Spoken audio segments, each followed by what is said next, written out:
ఓం నమ శివాయ.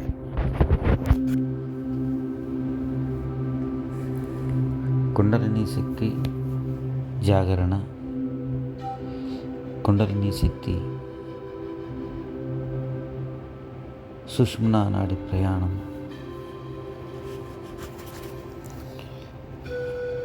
ఈ శక్తి సాధకునిలో జాగృతమైన తరువాత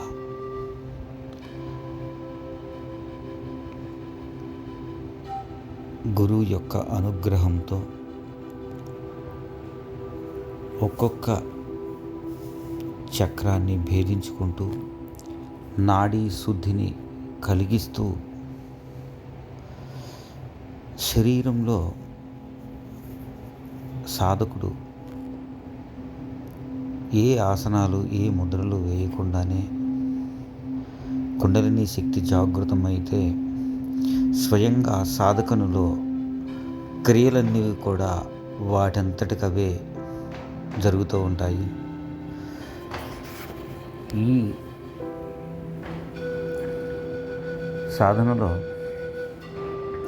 శక్తి జాగృతి అయిన తర్వాత శక్తి జాగృతమైనటువంటి శక్తి తానే స్వయంగా శరీరంలో ఏ ఏ క్రియలు సంస్కారాలు లోపల ఉన్నటువంటి సంస్కారాలు వాసనలను పట్టి అవన్నీ శుద్ధి కొరకు నాడీ శుద్ధి జరుగుతూ ఉంటుంది. ఒక్కొక్క నాడిలోకి శక్తి జాగృతమై ప్రవేశించి నాడుల్లో ఉన్నటువంటి త్రివిధ మలములను, వాత పిత్త కపదోషములను ముందుగా శరీరాన్ని మొత్తం శుద్ధి చేస్తుంది. కుండలిని శక్తి శుద్ధి చేసి ప్రతి ఒక్క నాడిలోకి విచిత్రంగా ప్రవేశిస్తుంది. శరీరమును స్వేచ్ఛగా వదులుతూ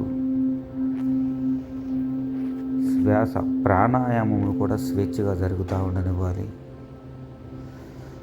దానంతటికదే భస్త్రిక, భ్రామరి, శీతలి, శీత్కారి అనేక బాహ్య అంతర కుంభక క్రియలు కూడా వాటంతటిగా అవే జరుగుతూ శరీరాన్ని యథేచ్ఛగా స్వేచ్ఛగా తిప్పుతూ జాగృతమైనటువంటి శక్తి శరీరంలో అనేక అంతర్క్రియలను జరుగుతూ ఉంటుంది. ఇది ఒక గొప్ప ఉదాహరణ. ఈ యొక్క కుండలిని జాగృతి ప్రక్రియలో జాగృతి అవటమే ఒక మహావరము. ఆ జాగృతమైనటువంటి శక్తి క్రియాశీలతగా చెందుతూ అనేక క్రియలను శరీరంలో చేస్తూ ఉంటుంది స్వయంగా. ఈ గొప్ప ప్రాణాయామ క్రియలు,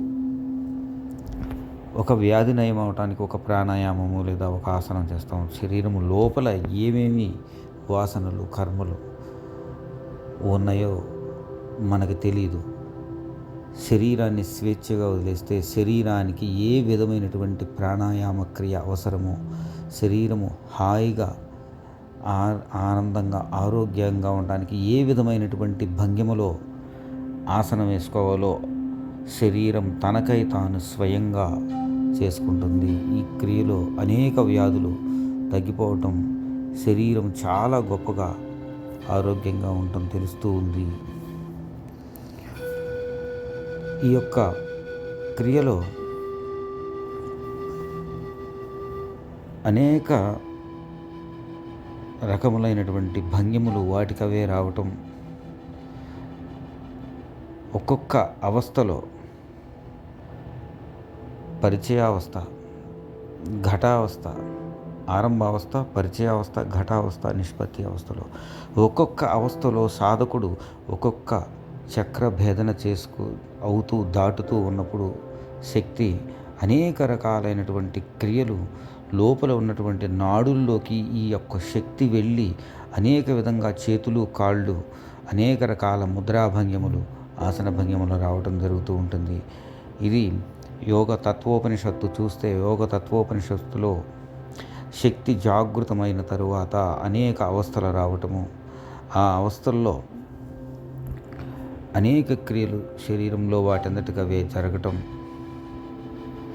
ఈ యొక్క దీనిలో మనస్సులో మనస్సుకు శరీరం మీద పూర్తిగా అదుపు రావటం, వాయువుని ఎక్కడ పడితే అక్కడ ధారణ చేయటం, ఇవన్నీ సాధకునికి ఈ అవస్థలన్నీ పరిచయం అవుతూ ఉంటాయి.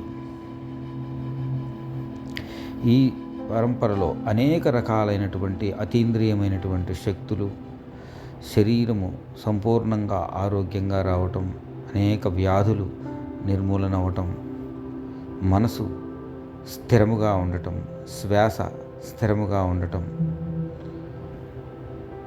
ఎన్నో గొప్ప గొప్ప విషయాలు, అనుభవాలు, అనేక రకాలైనటువంటి మూర్తి దర్శనములు, ఏకాగ్రత, శ్వాస స్వాధీనం అవటం, ఏకాగ్రత చక్కగా కుదరటం, ఒక్కొక్క రకమైనటువంటి కర్మలు, వాసనలను బట్టి శరీరంలో అనేక రకాలైనటువంటి క్రియలు వాటంతటికి అవే జరగటం మనం చక్కగా గమనించవచ్చు. ఈ యొక్క కుండలిని జాగృతి అయినటువంటి ప్రక్రియలో తీవ్రమైనటువంటి శక్తి శరీరంలోకి వస్తూ ఉంటుంది. ఈ శరీరంలోకి శక్తి వచ్చినప్పుడు శరీరంలో తీవ్రంగా చెమట పోయటం, అనేక రకాల వైబ్రేషన్స్ రావటం, యోగ తత్వోపనిషత్తులో వివరించినట్లుగా అనేక రకాలైనటువంటి కదలికలు, శరీరంలో కప్పలాగా ఎగిరేటటువంటి దుమికేటటువంటి శక్తి, నేల మీద నుంచి అడుగు, 2 అడుగులు, 3 అడుగుల వరకు శరీరము తేలికగా మారి గాలిలో లేచేటటువంటి అనేక రకాలైనటువంటి ధారణా శక్తులు, ఏకాగ్రతగా మనసు ఒకే లక్ష్యము మీద నిలబడి అనేక రకమైనటువంటి ధారణ, ధ్యాన, సమాధి స్థితులు సాధకుడికి లభించటం, స్వయంగా లభించటం జరుగుతూ ఉంటుంది. మనసు స్థిరముగా ఒకే లక్ష్యం మీద ఉండటం, గంటల కొద్దీ ధ్యాన సాధనలో నిమగ్నమవటం ఈ సాధనలో చక్కగా తెలుస్తూ ఉంటుంది. స్వయంగా దానికైతే శరీరము అనేక క్రియలను చేసుకుంటూ సాధకునికి ఉత్తమ స్థితులను కలిగిస్తూ ఉంటుంది. ఉపనిషత్తుల్లో ఉన్నటువంటి అనేక రకాలైనటువంటి విద్యలన్నీ కూడా సాధకుడి యొక్క శరీరంలో స్వయంగా రావటం, ఎన్నో రకాలైనటువంటి ముద్రలు, ఆసనములు, శ్వాసక్రియలు వాటంతటికి అవే చక్కగా జరగటం గమనించవచ్చు.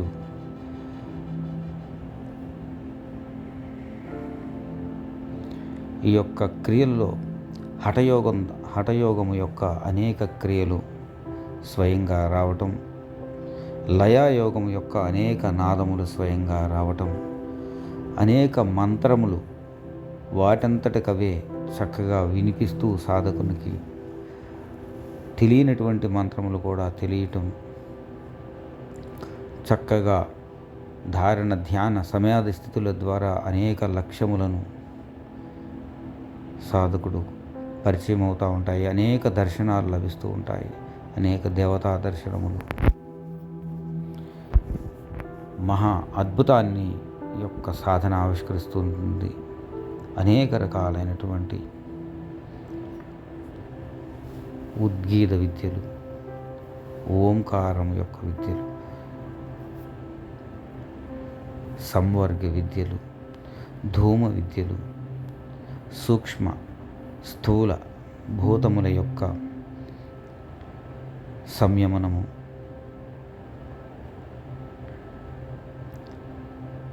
భూచర, కేచరి విద్యలు వాటంతటికవే చక్కగా అనుభవానికి రావటం,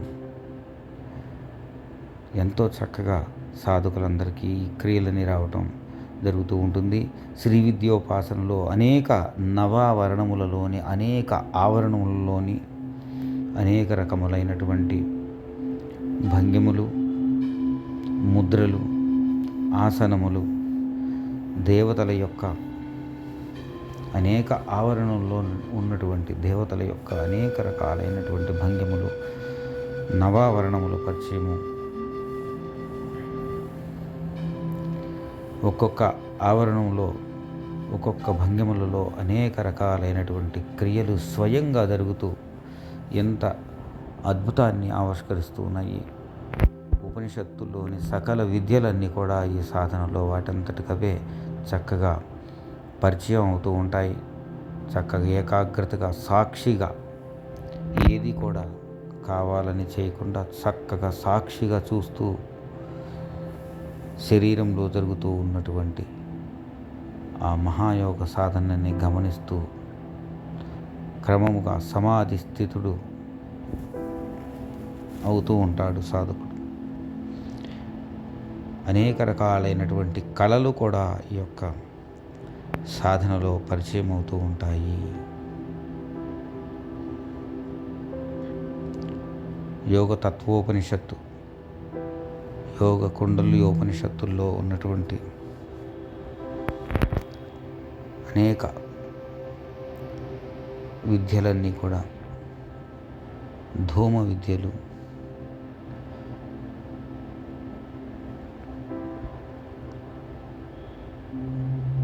దశమహా విద్యలన్నీ కూడా ఈ యొక్క సాధనలో పరిచయం అవుతూ ఉంటాయి.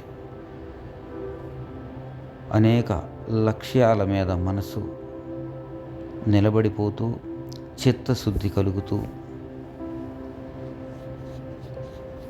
చిత్తములో ఉన్నటువంటి విషయ వాసనలన్నీ కూడా కనుమరుగైపోతూ మనసు ప్రశాంతతను, దివ్య శక్తిని,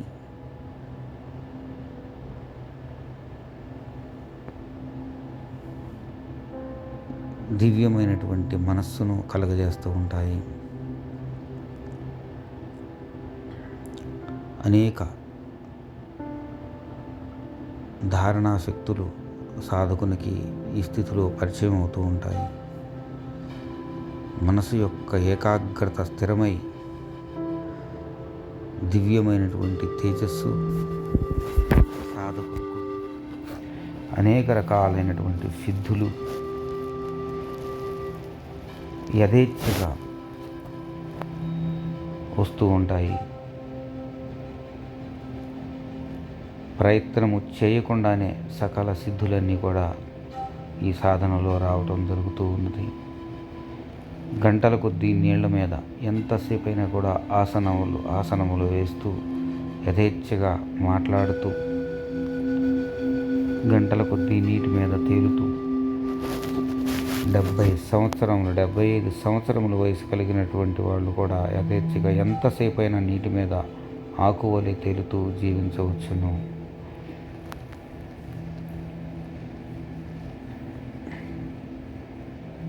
చక్కగా శ్వాసను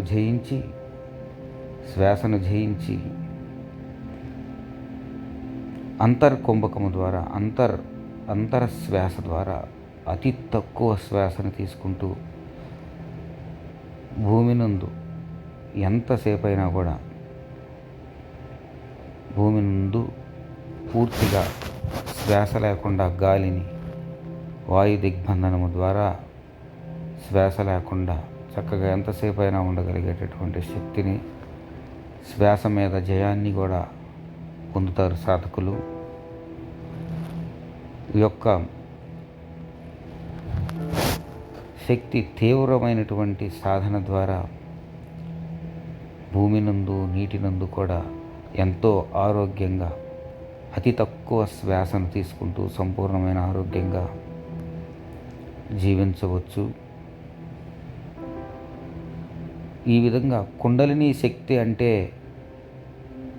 అనేక రకాలైనటువంటి శరీరంలో అనేక రకాలైనటువంటి క్రియలు, శ్వాస క్రియలు, ఆసన క్రియలు, ముద్రా క్రియలు స్వయంగా జరగాలి. యోగ తత్వోపనిషత్తును చదివినట్లయితే చక్కగా దాంట్లో ఎంతో వివరంగా దాంట్లో ఈ విధంగా రాసి ఉన్నాయి. చక్కగా ఆ విధంగా సాధన కానీ చేయగలిగితే మహా ఆరోగ్యంగా ఎంతో గొప్ప ఆనందంగా శరీరాన్ని, మనసును సమన్వయం చేసుకుంటూ జీవించవచ్చు. అధికమైనటువంటి ఇంకా ఎక్కువగా సాధన చేస్తూ ఉన్నట్లయితే ఇంద్రియములు, సాధకునుకున్నటువంటి ఇంద్రియములన్నీ కూడా అతీంద్రియములుగా మారుతూ అతీంద్రియమైనటువంటి శక్తి వస్తుంది. ఎటువంటి నీటి మీద కూర్చునేటటువంటి శక్తి, గాలిలో తేలగలిగినటువంటి శక్తి కూడా సాధకునికి అనేక రకాలైన ధారణ, ధ్యాన, సమాధి స్థితుల ద్వారా సంయమనము సాధించి ఈ విధమైనటువంటి శక్తుల్ని సాధకుడు ఎంత చక్కగా పొందవచ్చు. అనేక రకాలైనటువంటి విద్యలున్నవి, అనేక రకాలైనటువంటి దశమహావిద్యలు వైదిక సాధనల ద్వారా అత్యంత శీతలములో కూడా శరీరమునందు ఉష్ణము పుట్టించుట, అనేక రకాలైన వేడిలో కూడా చల్లదనాన్ని, చల్లదనంలో కూడా వేడిని శరీరమునందు పుట్టించి ఎటువంటి వాతావరణంలోనైనా జీవించగలిగేటటువంటి శక్తి సాధకుడు పొందవచ్చు. గాలి లేని చోట గాలిని కూడా తీసుకోవచ్చు, నీటిలో ఉన్న చోట నీటిని తీసుకోవచ్చు. అనేక రకాలైనటువంటి తన్మాత్ర విద్యలు, సూక్ష్మభూత విద్యలు, స్థూలభూత విద్యలను చక్కగా ఉపనిషత్తులందు వివరించిన విధంగా సాధన చేస్తూ ఉంటే ఎట్లాంటి శీతలమైనటువంటి పరిస్థితుల్లో కూడా శరీరమునందు ఉష్ణమును పుట్టించి చక్కగా జీవించవచ్చు. ఈ యొక్క శక్తి ద్వారా తీవ్రమైనటువంటి కుండలిని శక్తి జాగృతమై ఆకాశంలో దుమికినటువంటి శక్తులు శక్తి, జాగృతమైనటువంటి శక్తి భూమి నుంచి పైకి శరీరాన్ని కూడా పైకి లేపేటటువంటి శక్తి సాధకునికి వస్తూ ఉంటుంది. భూమి నుంచి అడుగు వరకు, 2 అడుగులు 3 అడుగుల వరకు కూడా ఎంతో శక్తిని లేవగలిగేటటువంటి శక్తిని ఈ యొక్క సాధన ఇస్తుంది. ఈ విధంగా సాధకునకు శరీరంలో జరిగేటటువంటి క్రియలు ఒక మైలురాయి. ఒక్కొక్క స్థితిలో ఒక్కొక్క సాధన సరైన పద్ధతిలో సాగుతుంటే ఒక్కొక్క సిద్ధులు వస్తూ ఉంటాయి. ఇవన్నీ కూడా సాధకుని యొక్క దారి కరెక్ట్గా ఉన్నది, వెళ్ళేటటువంటి దారి కరెక్ట్గా ఉందా లేదని తెలుసుకోవడానికి ఉపయోగించవచ్చు.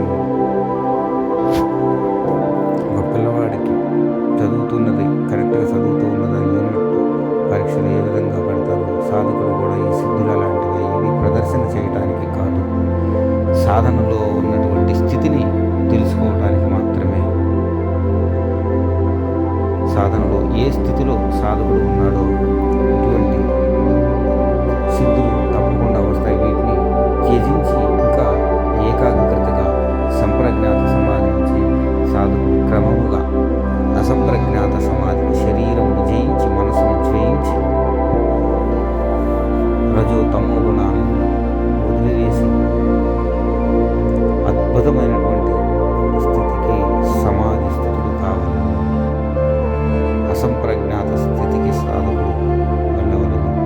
ముందుగా నాడీ శుద్ధి, చక్కగా ప్రాణాయామం ద్వారా చక్కగా నాడీ శుద్ధి చేసుకొని శరీరంలోని వాతపిత్త కఫ దోషములను తొలగించి తర్వాత శ్వాసను జయించి శ్వాస ద్వారా శ్వాస జయం ద్వారా వాయుధారణ ద్వారా అనేక సిద్ధులను పొంది చక్కగా నిత్యము ఆరోగ్యము ఆనందము చక్కగా దైవభావంతో ఆత్మను ధ్యానిస్తూ ఆత్మానుభూతిని పొందుతూ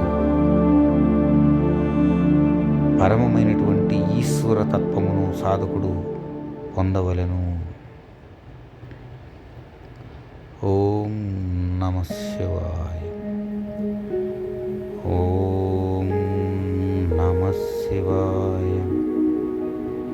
ఓం నమః శివాయ. ఓం నమః శివాయ.